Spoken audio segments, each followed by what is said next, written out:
The workers of this Mississippi shipyard have a killer task. Okay, hold that. To thrash this heavy metal into a new kind of oil rig. A monster that defies hurricanes and preys on deep oil. Hey, watch it. But time is running out.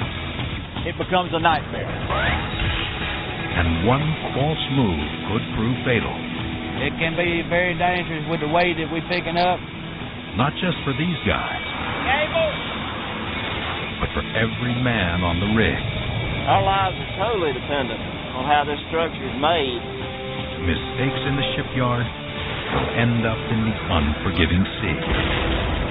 Right now on Extreme Engineering.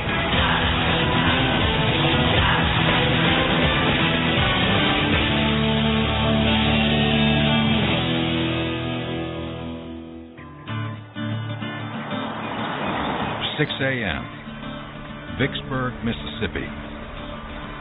It's heading toward 90 degrees.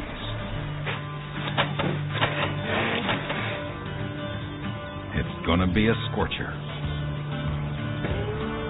At the Laterno shipyard, this massive hull is the base of a new breed of oil rig.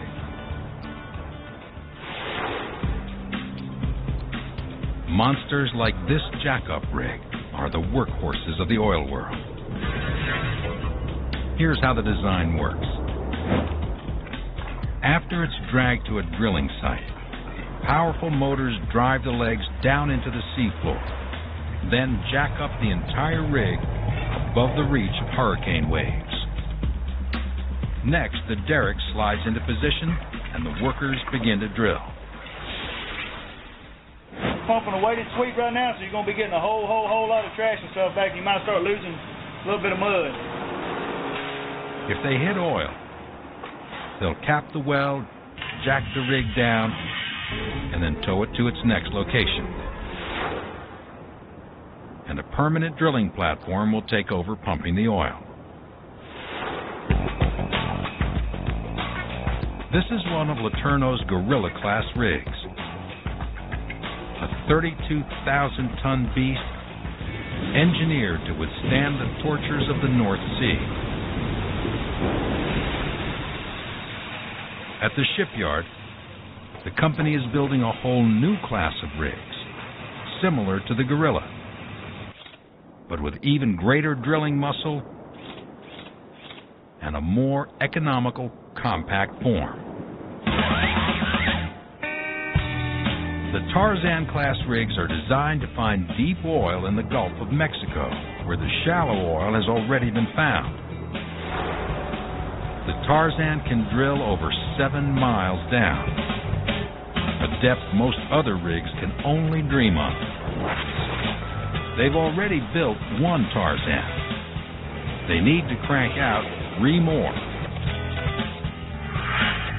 Fast. At stake, a huge advantage in the race for deep Gulf oil.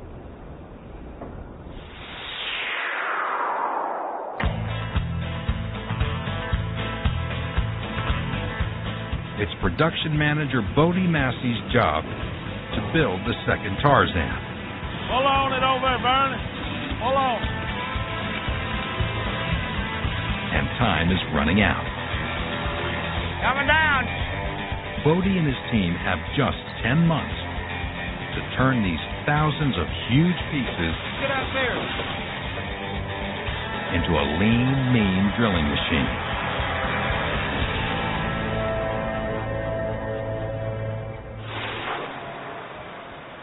So far, they've built the inner walls of the rig's hull.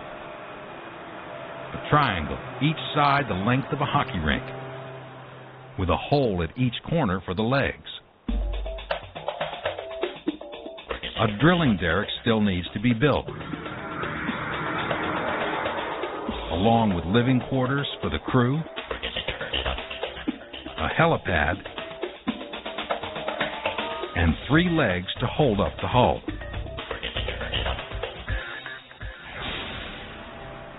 Tarzan rigs can earn $100,000 a day, but as long as the rig is unfinished, it isn't making money, it's costing money.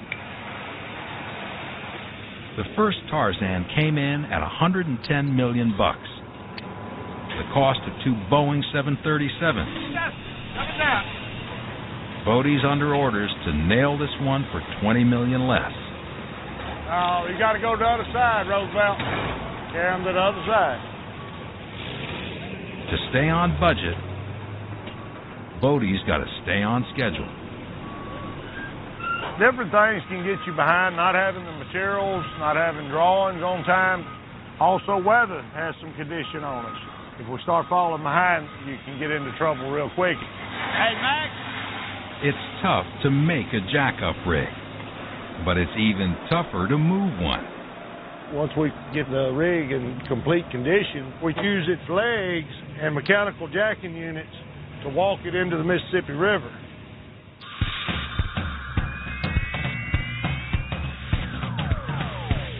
They walk the rig by raising and lowering the legs.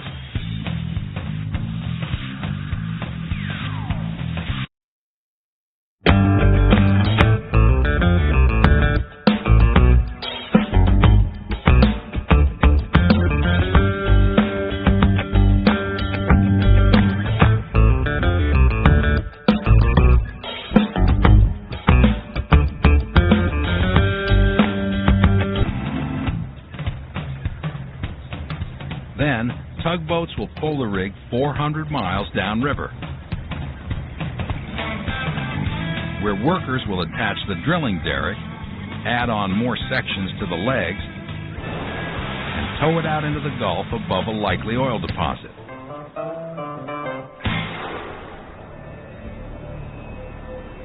When it's jacked up, the rig's 15,000-ton weight will bear down on its 3 legs and feet called spud cans.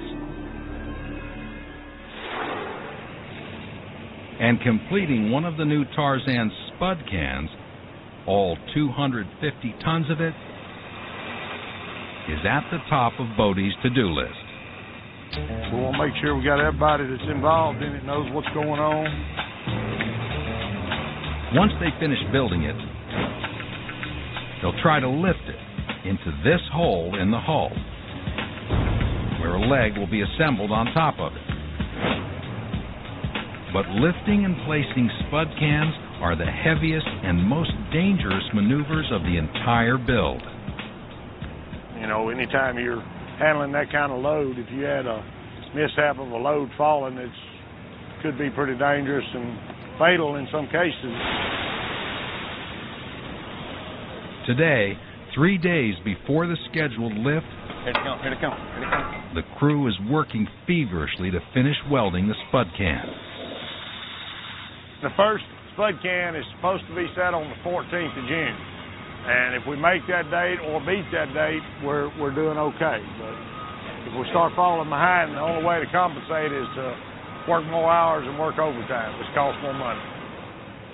Money is number one on Bodie's mind. He remembers when a recession shut down the shipyard in '92. Come over here, get on this rope. Folks here fear it could happen again. When we did close, it certainly caused a lot of hardship on our local employees. It was hard on all of us at the time. A lot of us had 30-something years with the company. When I heard that we were getting laid off, it was a blow because I'd never been without a job. As far as getting laid off, it was something completely new to me. It's almost like getting fired. It was quite a shock. After 3 long years, the shipyard came back with a sharp new focus on the bottom line.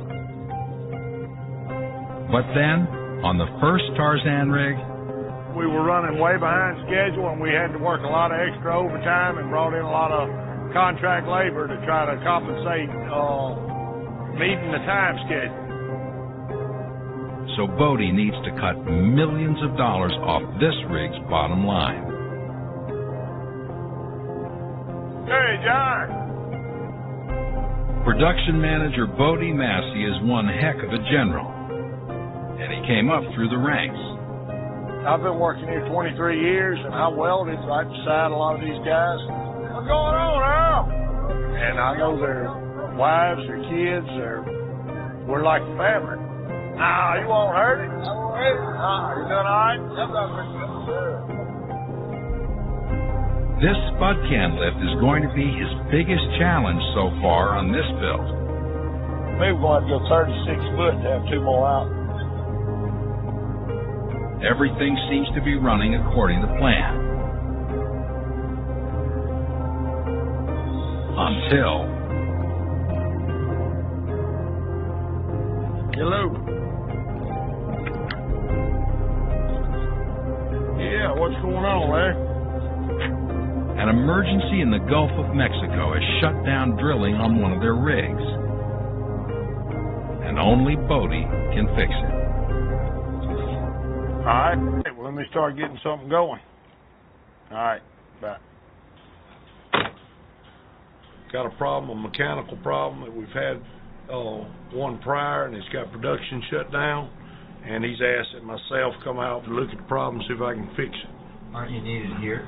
Well, I am, but there's times that I have to go. Bodie's absence is not good news. He's going to be missed. This is his yard. These are his people. And it just means that all of the supervisors, all of the various supervisors he has, just have to pick it up a notch. Just have to step up a little bit. Someone has to direct the spud can lift. We're about ready for our little meeting. The burden falls on Tom Smith. Want to set up the air tuggers, Roy, you watch them? I got different ones I need. He's never headed up a lift like this before, but he's a 20-year veteran of the yard. Need you on standby to go up, maybe unhang it off of a wall. Tom's a man of few words. Everything went good, so, yeah. If Tom's nervous, he's not showing it. Mike, I guess the hottest thing we got going is those legs for Global Santa Fe. Now, with Bodie gone, head honcho Donald Cross is on edge. Tom, we're on schedule now to set that tank next Monday. If the weather permitting, we'll be ready, move it and get it ready for Monday, but I don't know what I haven't seen the weather forecast. Well, I just brought the weather up on the computer back there, and it doesn't look good. It's pretty nasty looking. A lot of rain anyway. Looks like Tom's in for some sleepless nights.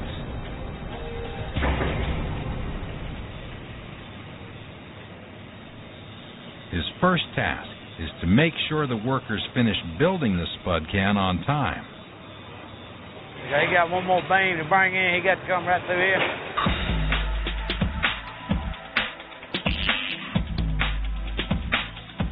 Aside from the tight schedule, Tom's worried about the storm heading toward Vicksburg. And then there's... The mosquitoes around here, they get pretty bad.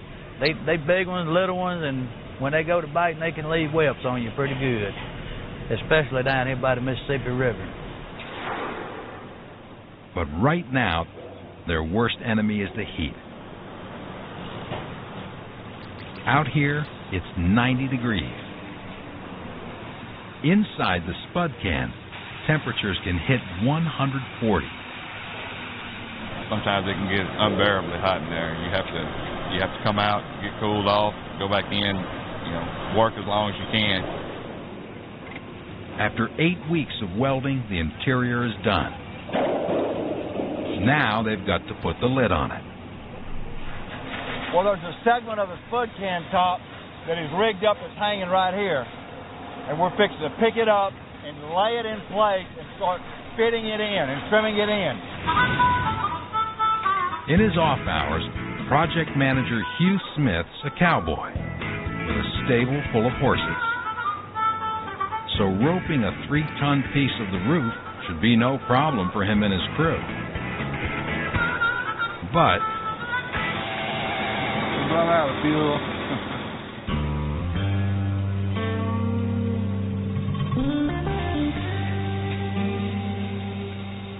We've got a crane that's run out of fuel.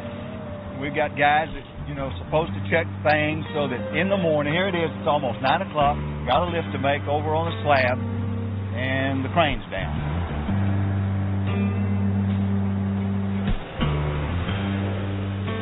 Finally, the tank is full.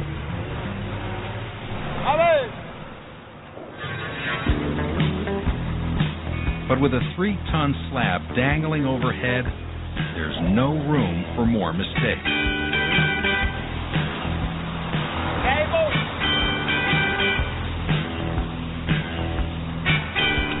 Hey, Matt, got a little malfunction going on. We're twisted. Hey! He's there, set it back down.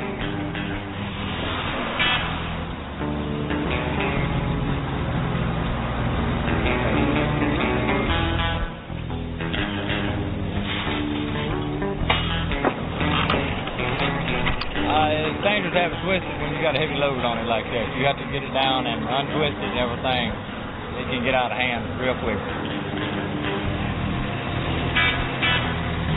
But just when they think they've got it, you got to untwist it again. Right back where we started from.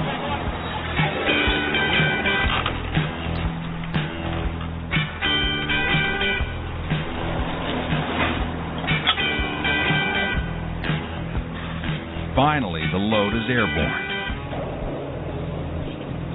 Now they have to try to make it fit. That's very hard to do, and it's 7/8 thick material, and all of these beams that you see have got to fit and line up. So it's just a lot of fitting and it's a lot of trimming to get it worked down in there. It'll take hours to get it right. Pick it back up. And that is just one panel on one spud can. Meanwhile, across the yard, another crew is building the rig's 3 legs. Each leg is a web of 576 joints of pipe. The entire weight of the rig rests on its legs, so a crack in any of the joints could be disastrous. Only the best welders get to work on the legs. The job requires powerful biceps and a macho disregard for burns. But getting it right sometimes takes a woman's touch. Hold up. I've never been in front of a camera before. I don't know. Okay. It's a lot of weight that has to go on these legs. And they have to have a good weld. I mean, I don't want to be out there with a bad weld. It's hot, dangerous work. With nowhere to hide from the spray of sparks. Well, you can look at this shirt and tell I done got burned a few times. Yeah, when you do get burned, it do hurt. Don't think it don't hurt. It really hurts. And it's severe, but you shake it off and keep on going. They attach each leg piece to the structure like a massive erector set.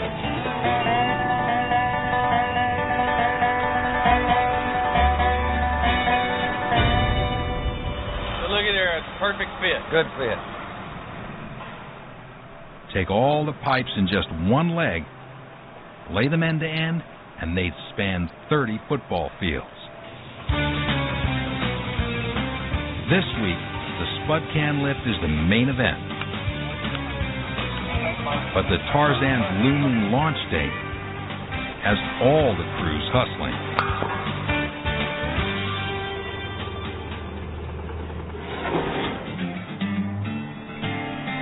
This structure is one wall of the living quarters. The future home to dozens of drillers, roughnecks, and roustabouts. It may be hard to believe, but this is going to be the quarters building for the rig when it's operating offshore. It's got a full galley and mess room for feeding all these people. It's got recreation rooms, offices, control rooms, and cabins to house all these people. We're going to cut a piece of pipe We can glue it up. It's a little different from residential. To Chief Engineer Mike Dowdy, each part of this raw space has meaning. This will be the galley and storeroom. The mess room is through here. Well, now you can smell the welding process going on. When you get to offshore, it'll smell like fried fish and steaks and baked potatoes. But his Tarzan is still a long way from serving up grub. And Tom Smith is spread thin covering for Bodie. He's got more on his mind than spud cans. Like this piece of the hull's inner wall, the last line of defense in a collision with a ship.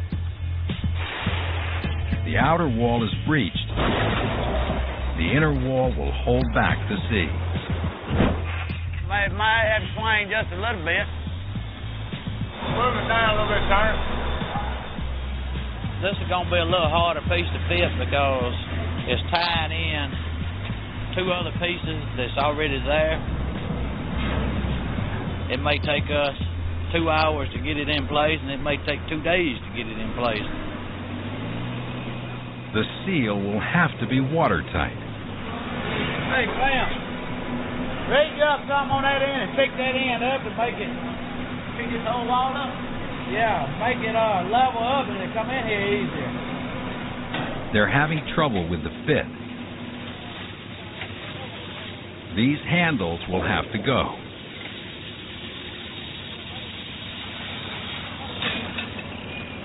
More adjusting and readjusting.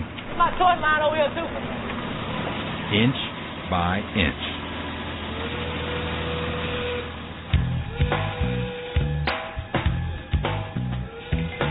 After a 10-hour day, the team heads home. But the work can't stop.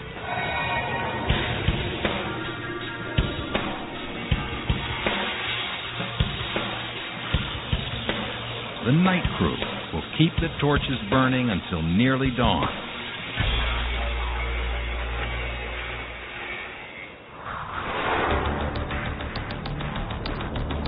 Out at sea, a rig is a fortress, surrounded by sharks and barracuda, assaulted by hurricanes, and vulnerable to fire. The rig itself is a tangled mass of smoldering steel this morning, split down the middle by the powerful explosion. Lives literally depend on how well the rig is constructed.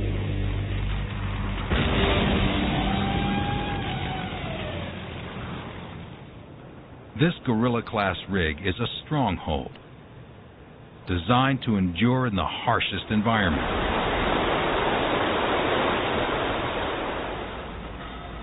A 32,000-ton monster that can hunt down oil 7 miles below the seafloor. You ready to drill? All right. Go ahead and rotate. Everyone on the rig is there to support this single activity.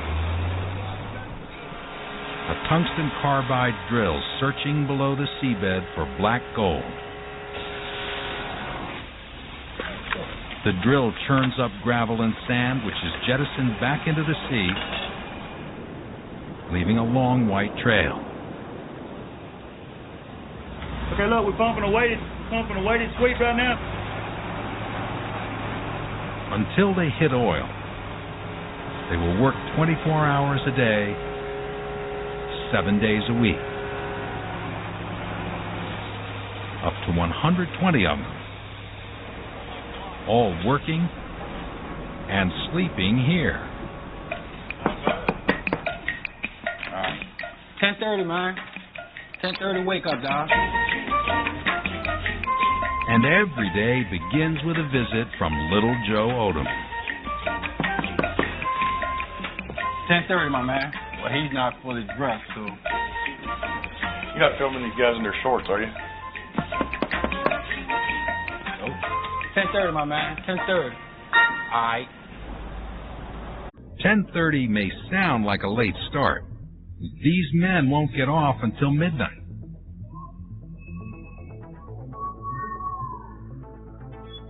It's sweaty, back-breaking work. What I'm saying is I may have to back my pumps off. 2 straight weeks, 12-hour days. Everything out here is a major production. Even taking out the trash.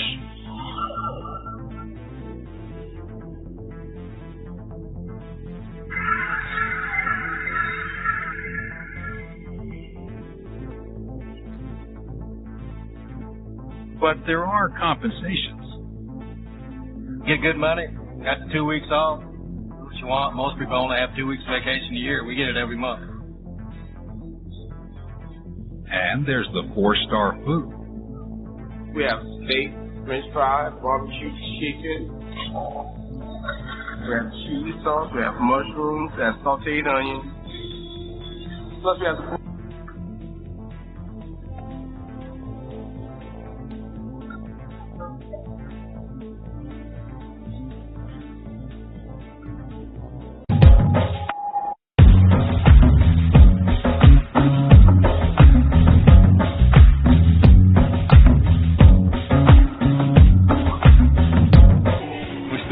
time together. We spend half our life together out here, so we're going to get close to each other. We look out for each other. We kind of like brothers. Does your wife tell you she wants you to move back on shore? No, my wife likes for me to stay out here. The more I stay out here, the better off we are. She likes it. But for a lot of them, the distance from home is a real hardship.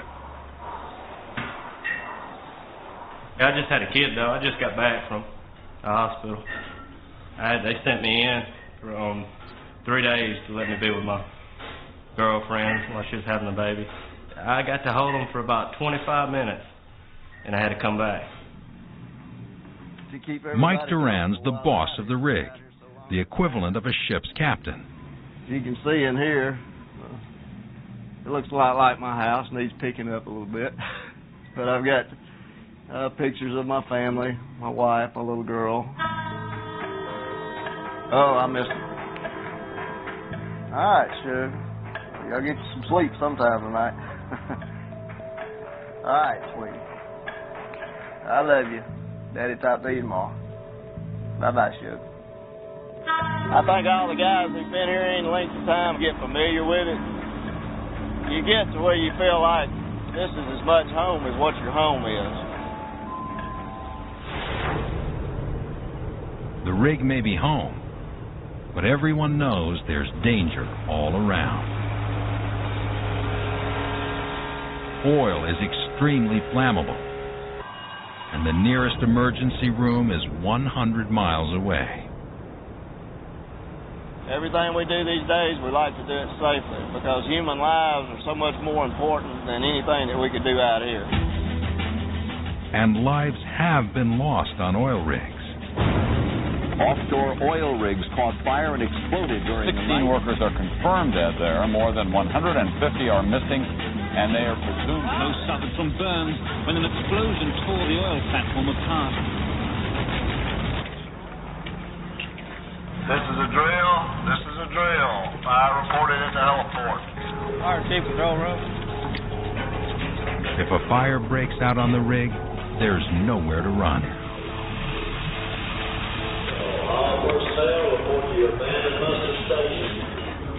And if it rages out of control, the crew's only chance for survival is evacuation.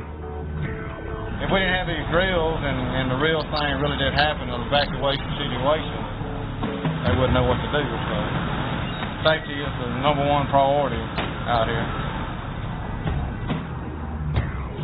In an emergency, these high-tech lifeboats, each equipped with a satellite beacon, can hold and feed 50 people.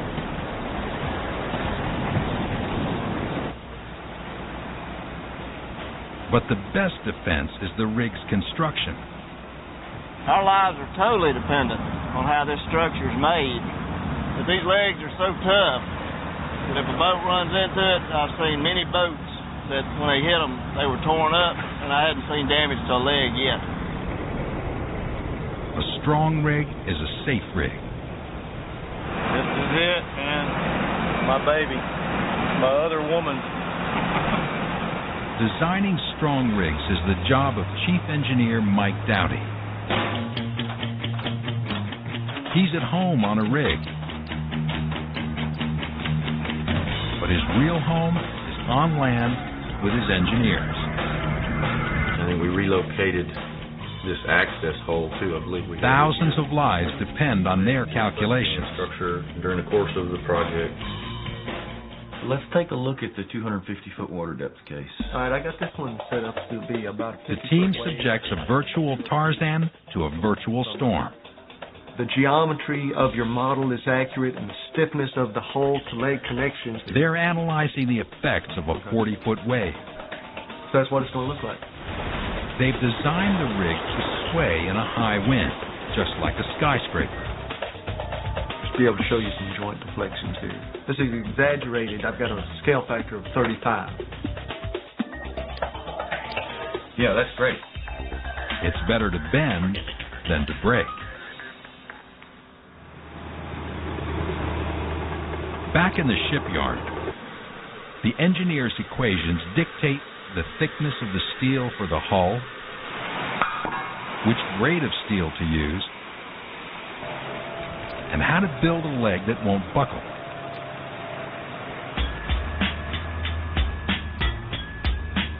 And Mike Dowdy keeps refining the design. It's repeated so many times in the leg structure. In the yard, Mike can see his calculations in action. Look here. What do you got out here? This area right in here is what I'd like to see if we can't take some of this off. But this, There's always a tug of war between engineering and construction. but if we do what you're talking about, I ain't gonna have no room for error. I think we can do a better job than this, though. 2 inches of excess material. But Mike can learn a lot from a shipyard veteran like Mike Dotson. Fish plate happened to be off center just a little or leaning just a little. They don't mind telling you how they see it, you know. So you have to get used to constructive criticism. It's not just design that dictates safety. Now you got 1.25 inches right there. It's also the quality of the steel. To control quality, the company makes its own. This is the hottest place on the property. Temperatures in the furnace approach 3,000 degrees. Chemical compounds help strengthen the steel.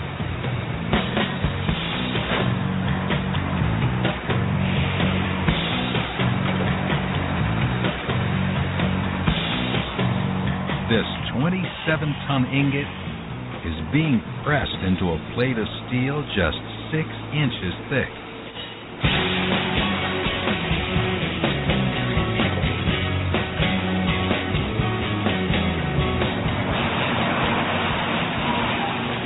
It takes heavy metal like this to hurricane-proof a rig.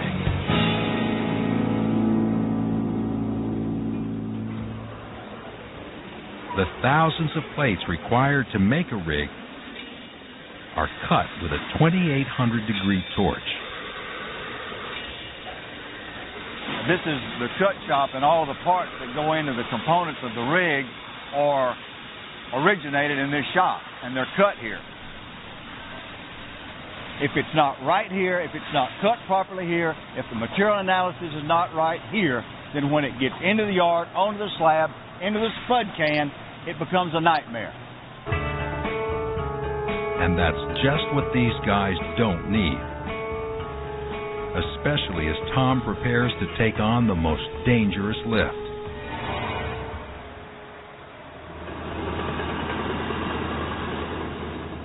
It's just 2 days to the big spud can lift. You can go around that way, but put it on a very... Bodie Massey is still away, and the pressure is getting to Tom. Hey! Y'all come down the ladder where you can pull on it. There's that storm heading straight for Vicksburg. Sun's shining right at the moment, but it could come up a cloud and go to raining. Tom wants to clean and prep the spud can before the storm hits. But he's got to wait for a green light from these guys. Quality control. A flaw in the can would be catastrophic. As one of the Tarzan's 3 feet, it will bear more than 3,000 tons. That's the weight of 160 Sherman tanks. First, they dust the welds with metallic powder. Running a magnet over the powder makes it gather at gaps in the welds, revealing any surface cracks. To find cracks below the surface, they need the ultrasonic testing graph. It's an ultrasound check similar to sonar, where it sends a sound out and it picks up a defect and it sends it back. If there are cracks, the QC team will hunt them down. They'll inspect every single weld on the rig, and there are literally millions of them. So this weld is acceptable. It is good. It takes hours, but the QC team finally gives its okay. Tom's crew starts tearing everything they no longer need off the top of the spud can.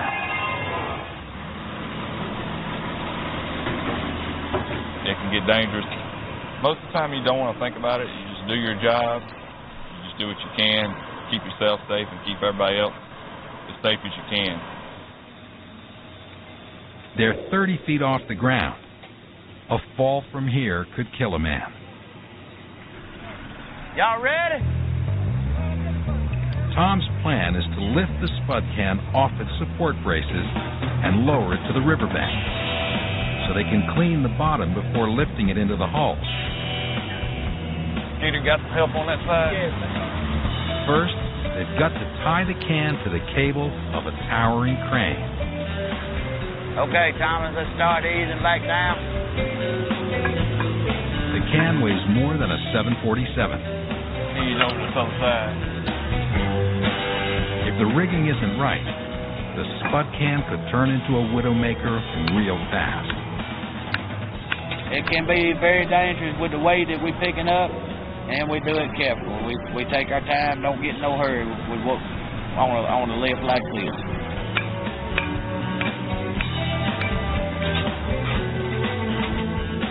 We got it now, I think. Then, with 250 tons overhead, the crew knocks out the support braces. The only thing keeping the can from crushing the workers and our anxious cameraman is the strength of the rigging. The crane holds, but their luck doesn't. The storm suddenly strikes.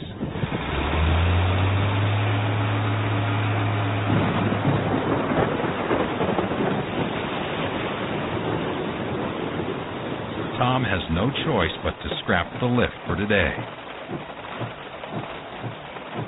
which means time and money down the drain.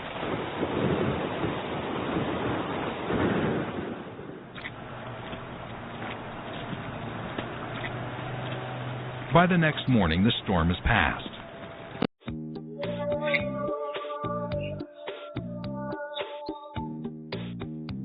Yeah, it's pretty funky. Let's go back that way.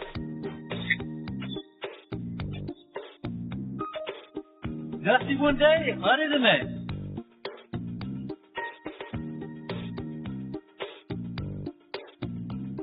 By afternoon, it's 92 degrees. And the ground is bone dry. Tom's anxious to make up for lost time.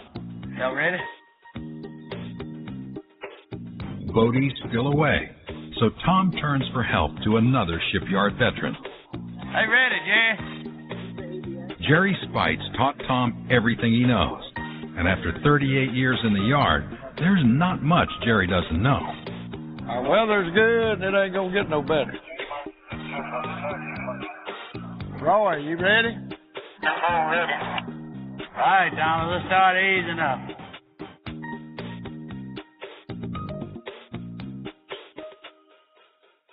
At its widest, the spud can covers more than 1,300 square feet. Low and easy to the race.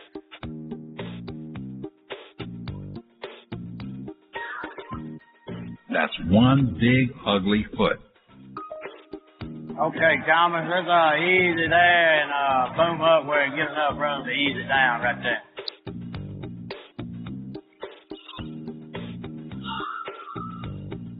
We need to come back this way a little bit. Right, we're good right here. We just come down on it.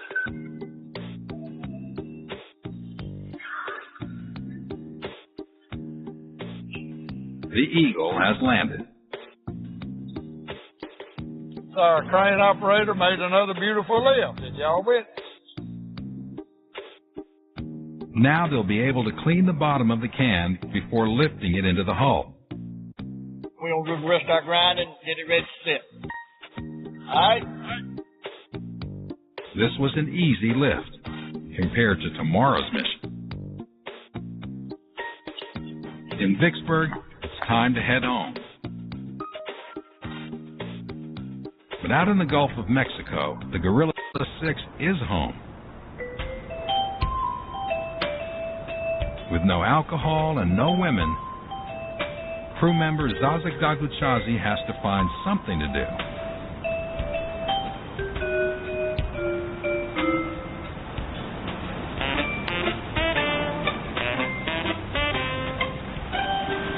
It looks like no fish today. Catching anything?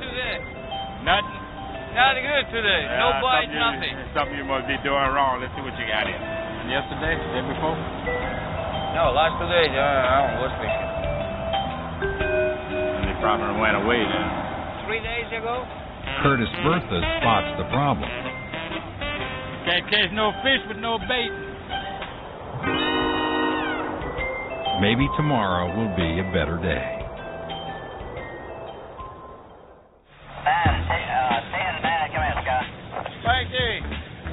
Today's the big day.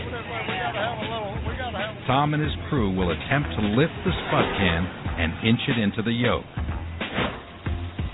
The yoke is a hole in the hull that functions as a sleeve for the spud can and leg to pass through. They'd be better off in that middle one anyway. The lift sounds straightforward, but in reality, it's an incredibly precise operation, positioning a 250-ton hunk of steel with only millimeters to spare. There's 3 sets of guides on the inside of that yoke, and it's real important that that can, when we start dropping that spud can down, that it lines up inside of all of those guides. We're going to have it. So we need that one. Put them in that one. Tom Smith is willing to admit he's worried. It'll make you nervous when you're picking up 500,000 pounds. Come in, Thomas. Now Tom has to rely on crane operator Thomas Richardson. Well, I do get nervous every now and then when, especially when you have to take the crane to its limits. Anytime I pick something up like that for my life, I'm like in my hand. With 15 years of heavy lifting under his belt, he's the best man for the job. 529,000-pound lift, and this crane has got an excessive amount of capacity for this lift. However, as is always the case on any lift, there are always issues that are unforeseen and things could occur. All right, we're getting ready to make this lift here. Tom goes over the battle plan. All right, we're going to be careful. We're going to take our time. Thomas, we're going to ease it up, take it real slow and easy, and have a safe lift here this morning. Every time we get ready to make a big lift, we all pretty got a little itchy and nervous, and to make sure everything goes well, that nobody gets hurt. Including the camera crew. You're going to be filming this lift of the spud can, and Tom and Jerry have insist that you be in the basket, in the crane, out of the way. The camera crew knows better than to argue. Okay, here we go. And we have liftoff. Got too much pull on it, Greg. Tom watches from one angle, Come all around here. while Jerry looks on from a more precarious position. Everything pretty calm there, Thomas. Just easy around you, right?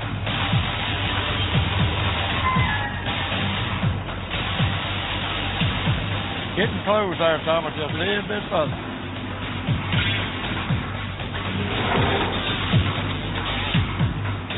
Hold Greg right there. Slow it down there. That cord right there has got to come in the center of that box.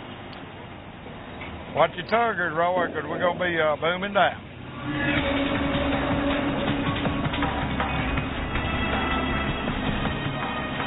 Thomas, easy to the right, just a little bit. Yeah, it looks like you need to boom up over here. Let's just hold what we got just a minute. Let me rock it one thing to the left. Okay, Thomas, easy right just a little bit.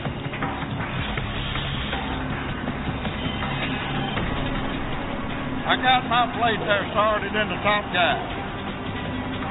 When the spud can touches the yoke, Jerry sees that something's gone wrong. Okay, I'll stop there. They've forgotten to close the manhole covers, and they're hanging over the side. Yeah, let me put these lids on. I won't take a chance tearing them up. With the covers jutting out, the spud can won't fit. Woo! Somebody bring a crescent ring. Y'all come on up. We just overlooked the manhole covers. The next one we'll have the lids out of the way. You learn the hard way. With the manhole covers wrestled into place, Thomas begins lowering the spud can inch by inch into the yoke. Yeah, just keep it snug. Don't let it get too tight. Ease down on your wings just a little bit. I think we're hitting something. All right, hold what you got, Greg. The can is too close to the edge. Well, Jerry, too far that way. Thomas guides it over the bullseye. Okay, hold that. Easy down just a little. Finally, the spud can touches down. Good job. Mission accomplished. So it went well? Went well. Went well. Another good lift. What you observed, just an ordinary work day.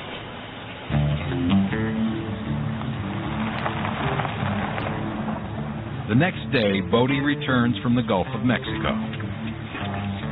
Successful job, yes. Yeah, got the rig back up and running, and they went back to drilling. Every day there's fires that have to be put out. 30 to 26. Come in, Tom. Bodie's pleased with Tom's work, but he's ready to take charge again. Let's do it, guys. Tom, go ahead and hook that. They'll need 2 cranes and a lot of muscle to heave this leg piece on top of the spud can. Pull on it over there, Bernie. Pull on. This giant skeleton is only one of 49 pieces that will make up a leg.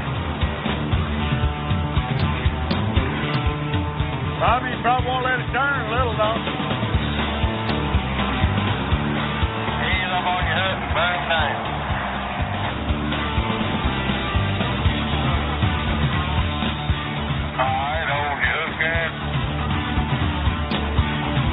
We're going down in the chute now, Tom. Now the leg is in position, ready to be welded. Yeah, everything went real smooth and real good. Didn't take but probably less than 20 minutes. Bodie's back in action, and Tom had a great week. It's time to party. At Manda's Roadhouse Bar, the beer is cold and the music is homegrown Delta blues. This crew's got a lot to celebrate. After days on the rig, Bodie and his wife are getting reacquainted. While the boss was away, Tom wrangled in the spud can with time to spare.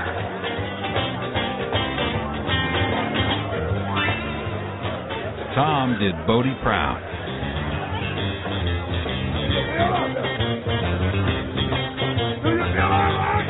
And so far, they're still on budget.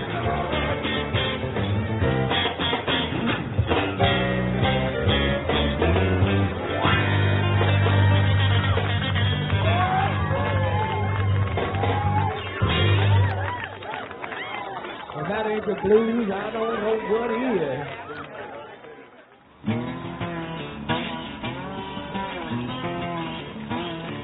Last week was a success, but they still have a long way to go.